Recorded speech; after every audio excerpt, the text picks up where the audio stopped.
Hello everyone, welcome to my mini blog. আমি makeup artist মৌ চলে এসেছি আজকে ছোট্ট একটা মিনি ব্লগ নিয়ে। খুব ছোট বলবো না, মোটামুটি বড়। তো আজকে আমার ডেস্টিনেশন ছিল দমদম।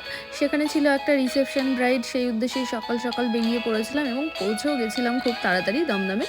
যেহেতু দূরের লোকেশান ছিল তো চেষ্টা করেছি একটু আগে যাওয়ার, কারণ অনেক সময় হয় আমাদের ট্রেন ঠিকঠাক থাকে না। তো আজকে আমার রিসেপশন ব্রাইড ছিল অর্পিতা, সুদীপ্তদা আর অর্পিতাদির আজকে রিসেপশন। তো এসে দেখি এখানে ভাত কাপড় হয়নি, তো ভাত কাপড় হচ্ছে। আমিও ছোট্ট করে একটা ভিডিও ক্লিপ নিয়ে নিয়েছি। আর এই যে দেখতে পাচ্ছ কি দারুণ দারুণ গাছ।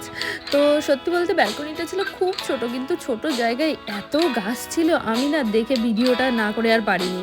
এটা হচ্ছে আমার 24শে জানুয়ারির ব্রাইড ছিল অর্পিতা। অর্পিতা বলো, ব্রাইডের যেদিন বিয়ের দিন ছিল কেমন লেগেছে তোমার? ওই দিনের এক্সপিরিয়েন্সটা দারুণ দিদি, কেননা ওই দিন দিদির কাছে যেরকম